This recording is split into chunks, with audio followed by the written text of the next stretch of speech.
우리 성도님들 모두 사랑하고 축복합니다. 불을 조금 밝혀주시면은요, 우리 좌우에 계신 우리 성도님들 바라보시면서 사랑합니다, 축복합니다. 함께 인사 나누시겠습니다. 위에 계시는 우리 성도님들 사랑하고 축복합니다. 이제 날씨가 아마 내일부터 조금 풀어지게 될 것 같습니다. 우리 성도님들 내일부터 또 특별 새벽 기도에 저희가 시작이 되는데요. 새벽에 나오실 때에 그래도 조금 더 따뜻한 기운 가운데에 집을 나서실 수 있을 것 같아서 그나마 조금 마음이 놓이게 됩니다. 오늘 우리에게 주신 하나님 말씀으로 참 포도나무라는 제목으로 하나님 말씀 함께 나누도록 하겠습니다. 우리가 종종 신앙생활을 하다 보면 우리가 열심을 다해야 한다, 충성을 해야 한다, 우리가 노력을 해야 한다. 신앙생활도 노력이 필요하다. 경건훈련 자체에 그런 노력이 필요합니다. 훈련인 것이죠. 그래서 신앙생활이 나의 노력과 열심으로 무엇인가를 성취하는 것으로 생각할 때가 있습니다. 그러니까 경건훈련 자체는 말씀을 묵상하고 기도 생활을 하고 때로는 금식기도 하고 등과 같이 경건훈련 자체가 훈련입니다. 그래서 그 훈련 가운데에 우리의 열심이나 노력이 있어야 하고 그 경건 훈련에 따르는 열매가 있다. 이제 그러한 어떠한 경험 때문에 신앙생활 자체도 우리의 열심이나 노력을 통해서 열매를 맺을 수 있다라고 생각합니다. 하지만 내가 아무리 기도를 많이 한다고 해도 내가 봉사를 얼마나 많이 하느냐에 달려있다 해도 하나님을 기쁘시게 하는 삶과는 별개일 수 있습니다. 오히려 하나님을 기쁘시게 하는 삶과 동떨어진 곳에서 우리의 열심을 낼 때가 종종 있습니다. 대표적인 게 우리의 기도나 신앙생활, 또 성경을 읽는 것 또는 신학을 공부하는 것 등과 같이 하나님과의 깊은 친밀함의 관계와는 상관없이 우리의 열심만 내는 거죠. 그러면 반드시 영적인 침체에 빠지게 됩니다. 신앙생활 자체가 무거운 짐이 됩니다. 그저 하루하루에 해야 할 일들이 나에게 산적해 있는 것이죠. 기쁨이 사라진 신앙생활에 빠질 수밖에 없습니다. 마음대로 되지 않으니까 신앙생활 자체에서 지치고 쓰러질 때가 있습니다. 그러나 오늘 본문에서 예수님은 우리의 그런 잘못된 생각, 그런 잘못된 신앙생활을 고치시는 진리의 말씀을 우리에게 가르쳐 주십니다. 주님은 우리 신앙의 본질이 doing, 그러니까 우리가 무엇을 하느냐에 달려있지 않고 being, 우리가 어디에 속해 있느냐, 누구의 사람이냐, 누구와 관계를 하고 있느냐에 달려있다고 말씀하십니다. 우리 귀한 석천제일교회 성도님들은 신앙생활 자체가 나의 어떠한 행위 이전에 내가 누구인가, 내가 누구와 함께 있는가에 달려있다는 것을 깊이 깨닫는 우리 교우들 되시기를 바랍니다. 생명과 열매는 우리의 노력이 아니라 우리가 누구와 연합해 있느냐, 누구의 말을 듣고 있느냐, 누구와 교제하며 동행하고 있느냐에 달려있는 것입니다. 그러니까 생명과 열매 자체는 예수님에게 오는 것입니다. 그래서 우리는 이 예수님의 말씀, 예수님이 나는 참 포도나무이다 라고 하신 이 말씀의 깊은 의미를, 신비한 그 의미를 오늘 본문을 통해 살펴보겠습니다. 우리가 이제 2주 후면은 부활주일입니다.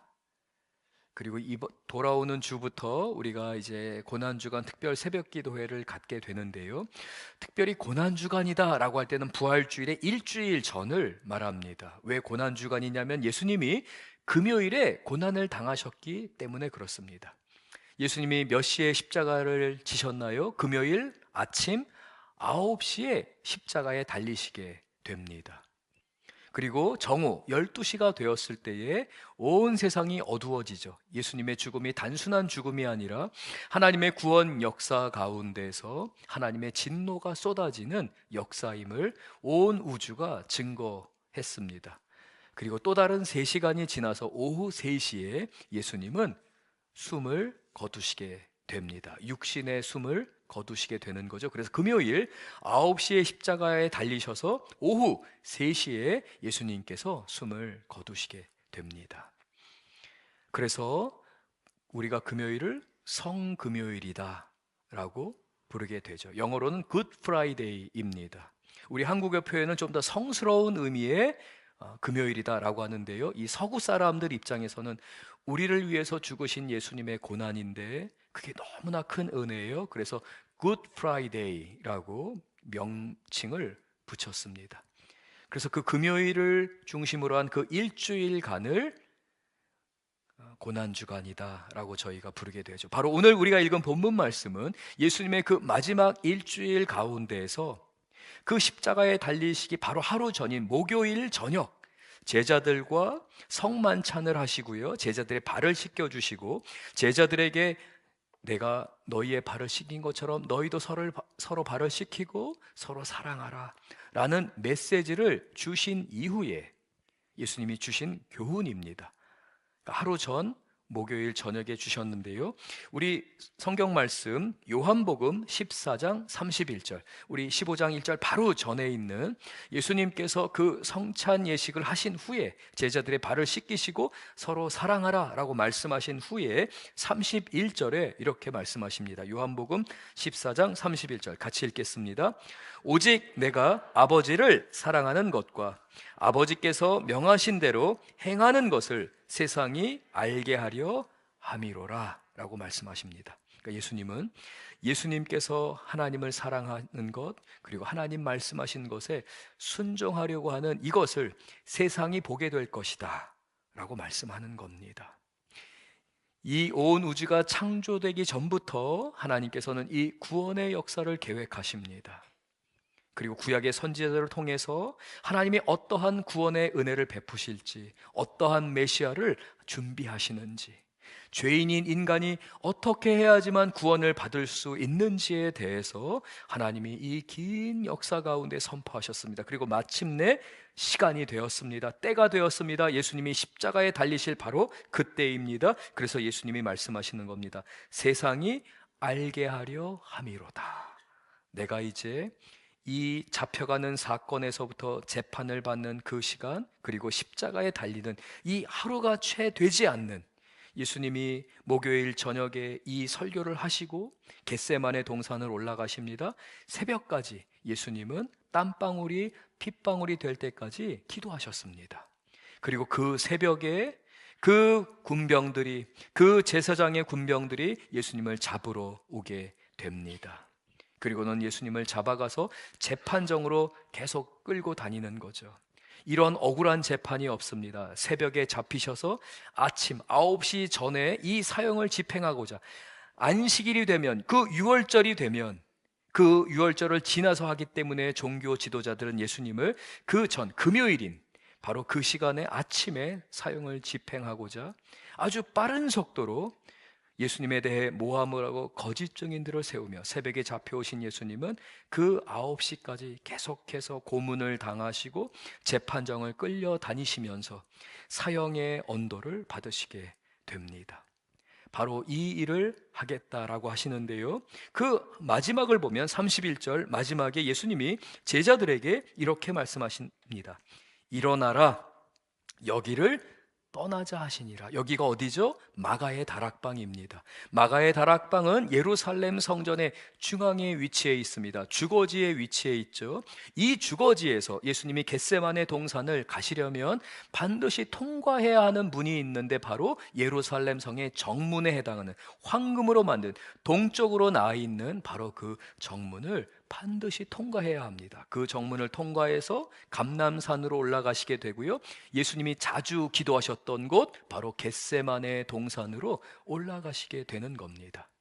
예수님이 그 마가의 다락방에서 이제 일어나자, 우리가 내가 이 일을 세상이 볼 수 있게, 내가 십자가에 달려 죽는 것을 세상이 볼 수 있게 이 일을 하기 위해 가자라고 하며 제자들을 데리시고 이제 그 정문을 향해 나아갑니다. 그리고 기드론 골짜기를 지나서 감람산으로 겟세마네 동산으로 올라가시는 그 과정 가운데에 제자들은 그 정문을 통과하기 전에 성전 현관에 있는, 성전 앞에 있는 하나의 조각상을 마주하게 됩니다. 그 조각상은 금으로 만든 포도나무 조각상입니다. 금으로 아주 화려하게 빛나게 만든 것입니다. 때로는 너무나도 강렬해서 은빛을 띠었다라고 기록되어 있기도 합니다. 유대인들은 의도적으로 성전 현관에 그 포도나무 조각상을 조각해서 놓았습니다.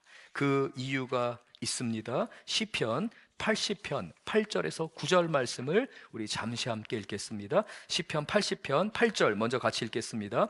주께서 한 포도나무를 애굽에서 가져다가 민족들을 쫓아내시고 그것을 심으셨나이다.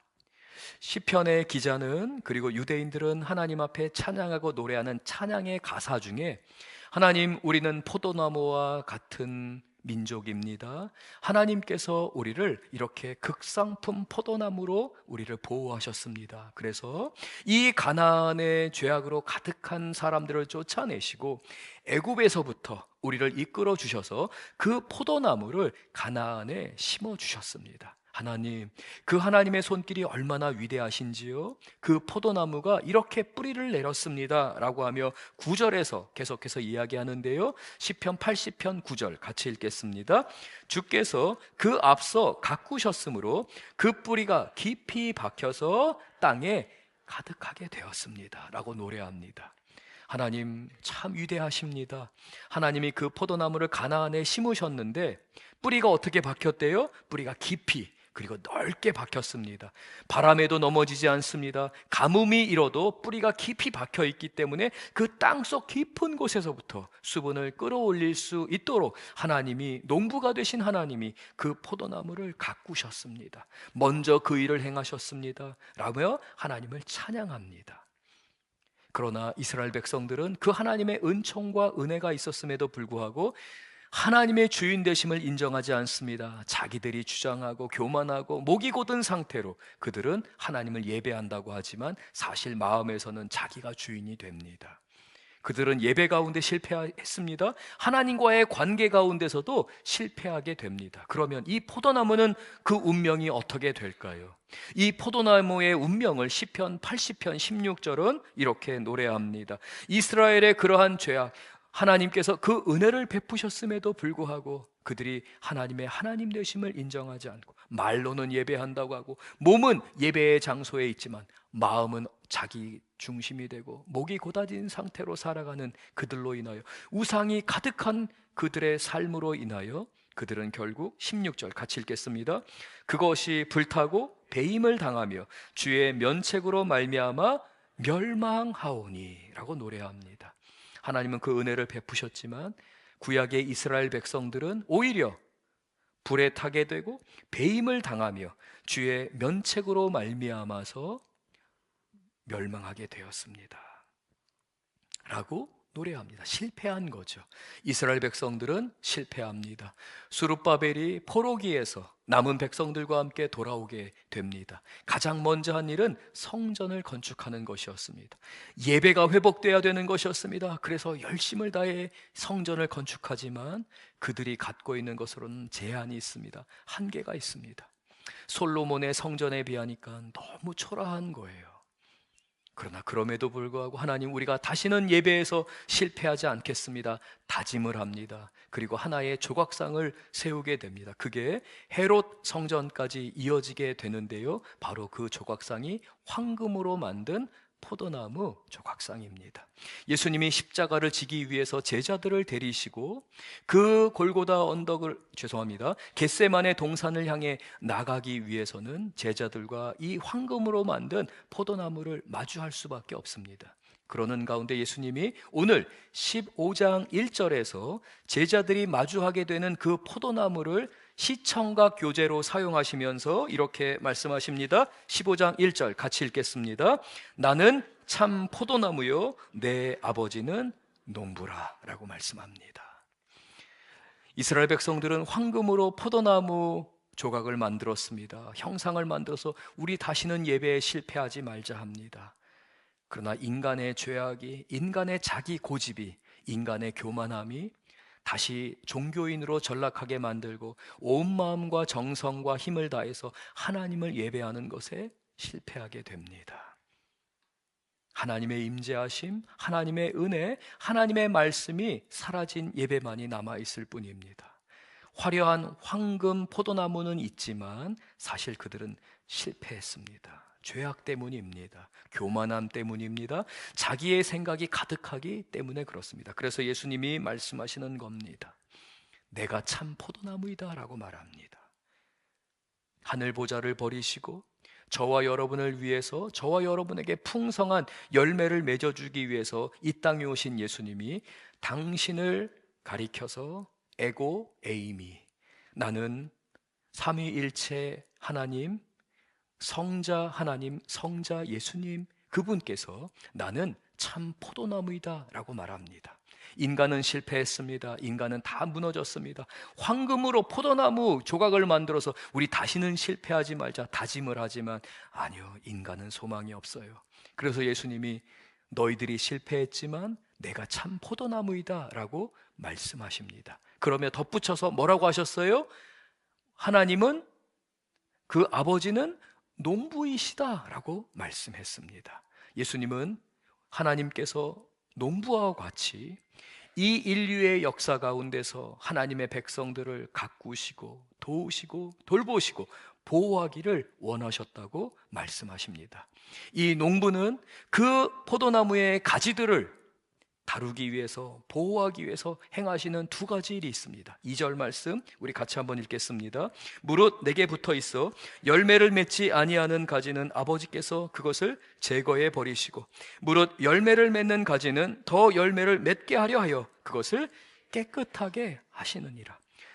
가룟 유다와 같이 예수님과 함께 있었지만 마음은 떠나 있는 사람들, 예배를 드린다고 예배에는 참여했지만 사실은 그 마음에 자기 생각으로 가득해서 하나님을 예배하지 않습니다. 그저 하나님을 이용하려고 하는 종교인들, 바리새인들, 유대인들, 구약에 속해 있는 그 구약의 세계관 가운데 여전히 살아가고 있는 예수님께 속할 수 없는 가지들은 그 과거에 그 시편 80편의 고백처럼 불에 타고 버려질 수밖에 없습니다. 그러나 그 가지에 붙어있는, 참 포도나무에 붙어있는 가지들은 그 농부가 깨끗하게 하십니다. 왜냐하면 더 많은 열매를 맺게 하시기 위해서입니다. 종종 우리 목사님들 가운데서나 또는 특히 이제 이단들이 이 요한복음 15장 2절 말씀을 통해서 아주 지나치게 성도들을 위협하며 성도들을 두려움 가운데 신앙생활하게 만드는 경우가 종종 있습니다. 구원이 취소될 수 있다는 거죠. 신앙생활을 잘합니다. 은혜를 받았습니다. 그래서 포도나무인 예수님께 붙어 있습니다. 때로는 방언 기도도 하고요, 은사도 체험합니다. 예배 가운데 하나님이 나를 붙들어 주시는 것도 경험합니다. 그런데 이단이나 또는 인간의 행위를 주장하는 몇몇 목사님들은 심지어 이렇게까지 설교합니다. 얼마든지 구원 취소될 수 있습니다. 여러분 죄를 회개해야 합니다. 그런 식으로 살면 안 됩니다. 교회에 그러한 죄를 지으면 안 됩니다. 그런 죄를 지으면 여러분 구원이 취소가 됩니다. 두려움 가운데 성도들을 그 두려움으로 조장하면서 성도들을 무서움 가운데 신앙생활하게 만듭니다. 특히 이단들이 이러한 것을 통해 구원이 취소될 수 있으니까 나한테 잘 보여, 우리 교회에 잘 보여, 여기를 떠나서는 구원받을 수 없어 등과 같이 성도들을 진리가 아닌 것으로 아주 성경 말씀을 한 부분만 딱 띄어서 엉뚱하게 해석을 하게 됩니다. 그러나 본문은 가룟 유다와 같이 또는 바리새인들과 같이 마음이 떠나 있는 종교인들을 가리키는 것입니다. 구원이 취소될 수 있다는 것을 말하는 게 아니에요. 가지에 붙어 있는데 가지에 붙어 있어서 열매를 맺지 못하니까 다 잘라내서 다 멸망받게 할 거야 라고 지금 위협하는 게 아닙니다. 선한 목자이신 하나님이, 심판은 예수님이 하시지 않아요. 구원을 위해 오셨어요. 지난주 말씀에서와 같이 주님은 우리를 구원하기 위해 오셨어요. 그리고 알곡과 가라지가 있을 때 함부로 다 베내지 않으세요. 기다려라, 때가 있다라는 거예요. 왜냐하면 혹여라도 알곡을 상하게 할까 봐. 그리고 마지막 때가 되었을 때에 그 가지들을 쳐내시는 거죠. 근데 이 2절의 핵심적인 내용은 단순하게 열매 맺지 않는 가지에 대한 위협을 위해서 하는 말이 아니라 사실은 붙어있는 가지들, 그 가지들을 깨끗하게 했다라고 하는 것이죠. 그러면 우리가 어떻게 깨끗하게 될 수 있습니까? 우리는 과연 예수님 안에 붙어 있는 가지인가요? 우리가 그것을 어떻게 알 수 있습니까? 3절에서 예수님이 설명해 주십니다. 3절 우리 같이 읽겠습니다. 너희는 내가 일러준 말로 이미 깨끗하여 졌으니. 먼저 너희는 누구를 가리키는 것입니까? 제자들을 가리키는 것입니다. 가룟 유다를 제외한 지금 예수님과 함께 있는 11 제자를 가리킵니다. 그리고 더 넓게 나아가서는 저와 여러분과 같이 그 제자들의 복음의 메시지를 듣고 예수님을 구주로 영접한 사람들을 가리키는 것입니다. 너희는 이미 깨끗하여 졌다라고 말합니다. 이거는 앞으로 깨끗하여 질 것입니까? 깨끗하여 지고 있는 중이라는 의미입니까? 아니면 이미 과거에 깨끗하여 졌다라는 의미입니까? 과거형이며 현재 완료입니다. 이미 깨끗하여 졌느니라 라고 예수님이 선언하십니다. 예수님의 말씀을 듣는 사람들, 예수님의 붙들림 받은 사람들은 이미 깨끗하여 졌느니라 라고 하며 이 제자들, 앞으로 십자가에 예수님이 달리실 때에 예수님을 배반하고 뿔뿔이 흩어질 제자들입니다. 죄를 지을 제자들입니다. 심지어 베드로 같은 경우는 십자가에 달리신 예수님을 보면서 예수님이 신문당하실 때, 고난당하실 때에, 매질을 당하실 때에, 뺨을 맞고 주먹질을 당하고 계실 때에, 저 멀리 있을 때에 예수님과 눈이 마주칩니다. 언제 눈이 마주쳤습니까? 예수님을 저주하며 나는 저 사람을 모른다, 나는 저 사람을 저주한다 라고 할 때에 예수님께서 눈을 돌려서 그 베드로와 눈을 맞추게 됩니다. 이런 실수투성이의 제자들, 믿을 수 없는 제자들, 배은망덕한 제자들인데 예수님은 지금 그 황금 포도나무를 지나치면서 그 제자들에게 말씀한, 내가 참 포도나무다. 내가 참 포도나무다. 너희들은 실패하지만 내가 참 포도나무이기 때문에 내 안에 있는 너희들은 내가 보호한다라고 말씀하시는 겁니다. 그러면서 이미 깨끗하여 졌느니라 라고 말하는데 어떻게 깨끗하여지는 것입니까? 3절 말씀을 다시 봅니다. 너희는 내가 일러준 말로 이미 깨끗하여 졌느니라. 성도가 예수님의 가지에 붙어 있는 삶, 참 포도나무이신 예수님께 붙어 있는 삶, 그리고 그 포도나무 가지가 붙어 있어 농부이신 하나님이 깨끗하게 만드시고 하나하나 빚어가시고 어루만져 주시고 사랑해 주시는 그 농부가 역사하는 그 깨끗한 삶, 은혜의 삶은 무엇으로만 가능하다고 지금 예수님이 말씀하세요? 예수님이 전하신 말씀. 그래서 믿음은 들음에서 납니다. 믿음은 말씀으로 말미암는 것입니다. 그러므로 사랑하는 우리 석천제일교회 귀한 성도님들, 오늘 이 설교 말씀을 듣는 여러분은 복된 분들입니다. 말씀으로 말미암아 눈에 보이지 않지만 살아계신 예수님이 여러분 마음 가운데에서 여러분의 마음의 문을 두드리시면서 마음 문을 열어라, 너는 내 것이다, 너는 나에게 붙어있는 가지이다, 이 말을 듣는 자는 그 들은 말씀으로 말미암아서 너희는 이미 깨끗하여 졌느니라 라고 말씀합니다. 사랑하는 우리 귀한 성도님들, 깨끗하게 된 여러분은 주님의 말씀에 붙들림 받아요 그 말씀의 열매를 맺으실 줄로 믿습니다. 제가 이제 이 말씀을 전하게 될 때 수련회나 또는 청년부, 중고등학생들한테 이 말씀을 전하면 한두 명은 꼭 설교가 끝난 다음에 찾아와서 저한테 질문합니다. 목사님, 저 진짜 예수님한테 붙어 있는 거 맞아요? 저는 종종 가룟 유다인 것 같아요. 은혜 받았는데 집에 가면 엄마한테 막 화가 나요. 막 짜증이 나요. 죄를 짓고 싶지 않은데요, 저는 엄마 보면 그냥 막 화를 내요. 제가 저희 어렸을 때 제 별명이 이제 청개구리였습니다. 저희 어머니가 이거 입어라 그러면 저거 입고요. 이 길로 가라 그러면 다른 길로 가고요. 이거 먹어라 그러면 이제 그거 안 먹고 저거 먹고. 근데 보니까 아들들이 대부분 이제 그런 것 같더라고요. 근데 제 동생은 근데 저 때문에 이제 아마 반면 교사로 삼고 이제 저보다는 좀 순하게 이렇게 자랐는데요. 우리의 삶 가운데서 죄를 범하게 됩니다. 청년들이나 또 그 중고등학생들이 와서 저한테 그렇게 이야기할 때 저는 이렇게 대답해 줍니다. 너는 이미 겸손하다. 만약에 네 마음 가운데 정말 가룟 유다와 같은 마음이 있었으면 그런 고민도 안 했을 거다.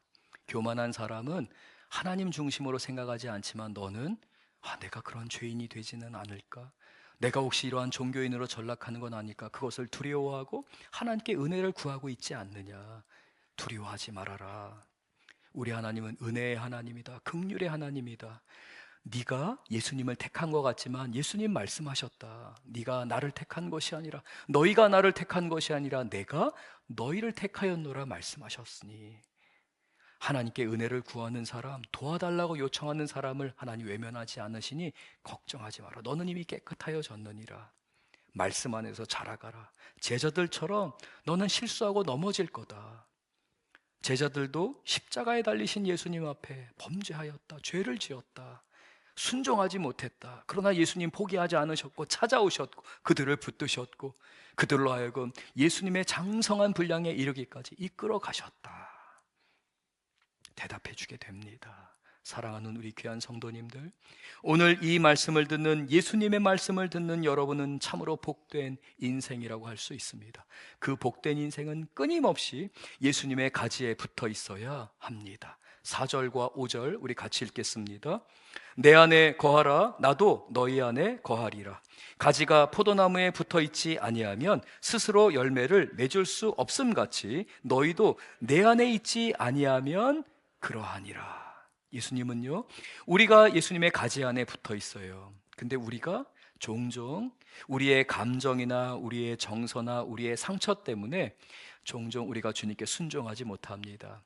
때로는 하나님으로부터 멀리 떠나 있는 것 같을 때가 있습니다. 그러나 바다 끝에 우리가 거하 있다 할지라도 우리가 하나님의 이름을 부를 때 하나님은 그 바다 끝에서 우리를 이끌어 오십니다. 그래서 예수님께서 내 안에 거하라 라고 말씀하십니다. 거하지 않으면 열매를 맺을 수 없느니라. 이 말씀은 너희가 열매 맺지 않으면 하나님께서 심판하실 거야. 열매 맺지 않는 가지들은 전부 다 불태우시고 전부 다 버리셔라는 위협의 말씀이 아닙니다. 너희가 내 안에 거해야 한다는 거예요. 그래야지 열매를 맺는다는 거예요. 어떻게 그럴 수 있습니까? 5절 우리 같이 읽겠습니다. 나는 포도나무요 너희는 가지라. 내가 그 안에 거하면 사람이 열매를 많이 맺나니 나를 떠나서는 너희가 아무것도 할 수 없음이라. 예수님을 떠나서는 아무것도 할 수 없어요. 그래서 예수님의 용광로 안에 우리가 녹아들어야 합니다. 우리는 자기 생각이 너무 강해요. 나는 날마다 죽노라 라고 말합니다. 그런데요, 그 기도의 자리에서는요, 하나님, 제가 어떠한 상황에서든지 제가 하나님만 생각하고 하나님이 저의 삶의 주인임을 고백하고 저 자신을 꺾어서 주님 앞에 순종하겠습니다 하고 일어나서 돌아서는 그 순간 마치 저 스스로가 삶의 주인인 것처럼 살아가요. 마음이 얼마나 굳은지 몰라요. 얼마나 딱딱한지 몰라요. 그러면 우리는 어떻게 녹아질 수 있습니까? 이 딱딱한 마음이 어떻게 예수님 안에 접붙임 받아요? 그 생명의 영양분을, 그 생명의 양식을 얻을 수 있습니까? 말씀인 것입니다. 말씀과 은혜의 용광로 안으로 그 쇳덩어리가 들어가게 되면 어떻습니까? 처음에는 쇳덩어리가 버텨보려고 하지만 버틸 수 없어요. 말씀과 은혜의 용광로 안에서 그 쇳덩어리는 녹아지게 됩니다. 이게 바로 예수님 안에 거하는 상태의 모습입니다. 내 안에 거하라 라는 이 말씀은 너희가 말씀으로 인하여 이미 깨끗하여졌으니 말씀이 너희의 마음을 주관하게 하라. 말씀이 너의 그 굳은 마음, 딱딱한 마음, 상처난 감정, 정서를 녹아지게 하라. 말씀에는 능력이 있다, 말씀에는 힘이 있다 라고 예수님이 말씀하시는 겁니다. 그렇다면 이렇게 예수님께 붙어있고 참 포도나무이신 예수님의 가지가 되어 사는 우리의 삶을 예수님이 무엇을 요구하실까요? 6절과 7절 같이 읽겠습니다. 사람이 내 안에 거하지 아니하면 가지처럼 밖에 버려져 마르나니 사람들이 그것을 모아다가 불에 던져 사르느니라. 이렇게 사르게 되는데 그러나 너희는 이미 깨끗하여졌다 라고 하시면서 7절 같이 읽겠습니다.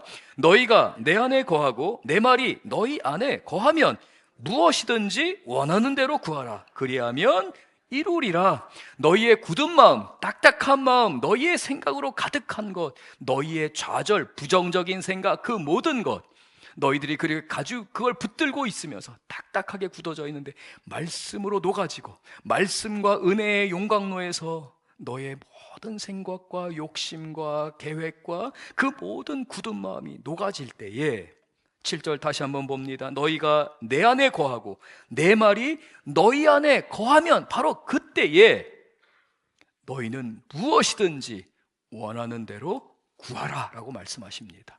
내 마음이 녹아지는 그 순간, 하나님의 말씀에 사로잡히는 그 순간, 기도의 행위가 아니라 내가 그 말씀에 사로잡혀서 내가 고백하는 것, 내가 원하는 것, 자녀를 위한, 가정을 위한, 교회를 위한, 하나님의 나라를 위한 그 모든 것을 원하는 대로 구하라 라고 말씀하십니다. 무엇이든지 원하는 대로 구하라. 그리하면 뭐라고요? 이루리라. 하나님이 약속하십니다. 이게 기도의 은총입니다. 축복입니다. 그래서 신앙생활은 짐이 아닙니다. 기도는 짐이 아니라 축복입니다. 기쁨이 가득한 하나님의 초청입니다. 그러나 우리가 이게 거꾸로 될 때가 있어요. 기도해야지만, 열심히 신앙생활해야지만, 열심히 종교활동을 하고 예배에 참석하고 열심히 해야지만 우리가 주님 안에 붙어 있을 수 있어. 순서가 바뀔 때가 있어요. 그러나 예수님은 오늘 말씀을 통해 우리로 하여금 아니라, 너희가 내 안에 거할 때, 말씀이 너희를 지배하는 가운데, 너희들이 내 안에, 내가 너희들 안에 거하는 이러한 놀라운 은혜의 역사, 말씀과 은혜의 용광로 안에서 우리가 하나가 될 때에 너희들의 그 간구, 너희들의 그 외침, 너희들의 그 기도는 응답될 것이다, 역사할 것이다, 힘이 있을 것이다 라고 말씀하십니다. 8절 같이 읽겠습니다. 너희가 열매를 많이 맺으면 내 아버지께서 영광을 받으실 것이요 너희는 내 제자가 되리라. 무엇이든지 원하는 대로 간구합니다. 기도하게 됩니다. 때로는 나의 욕심, 나의 생각, 나의 것으로 하나님 앞에 다 기도하게 돼요. 그러나 말씀에 사로잡히는 가운데 주님이 들어주실 줄 믿습니다. 고백하게 됩니다.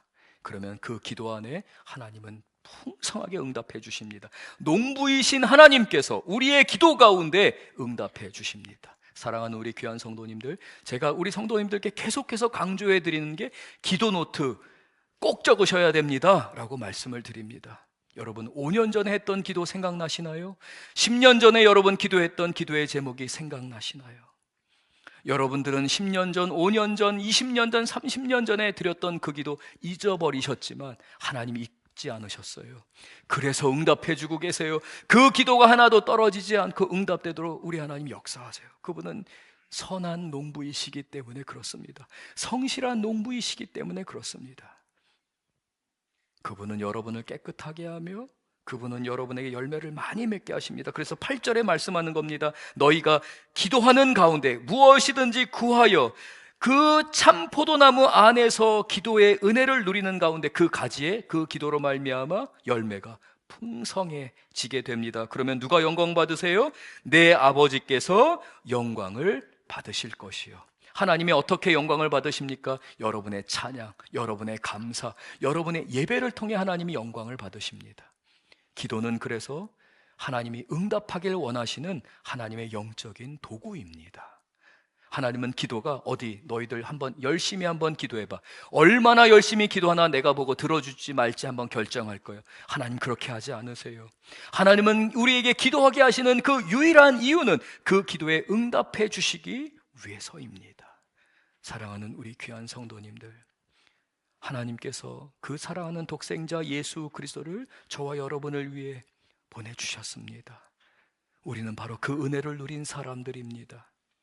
내일부터 시작되는 이 고난주간 특별 새벽 기도에는 그래서 무엇이든지 원하는 대로 구하라 그리하면 이루리라 라는 이 예수님의 약속을 경험하는 은혜의 시간이 되리라 믿습니다. 사랑하는 우리 귀한 성도님들, 주님 안에 말씀에 사로잡힌 바 되고 그 말씀으로 말미암아 기도 생활 가운데 찬양과 감사가 넘치는 우리 귀한 성도님들 되실 줄 믿습니다. 오늘 말씀을 생각하며 다 함께 일어나서 우리 함께 찬양하길 원합니다. 하나님, 선한 능력으로 나를 붙들어 주시옵소서. 주 선한 능력으로 나를 이끄시며 붙들림 바 되어 살게 하여 주시옵소서. 우리 함께 찬양하겠습니다.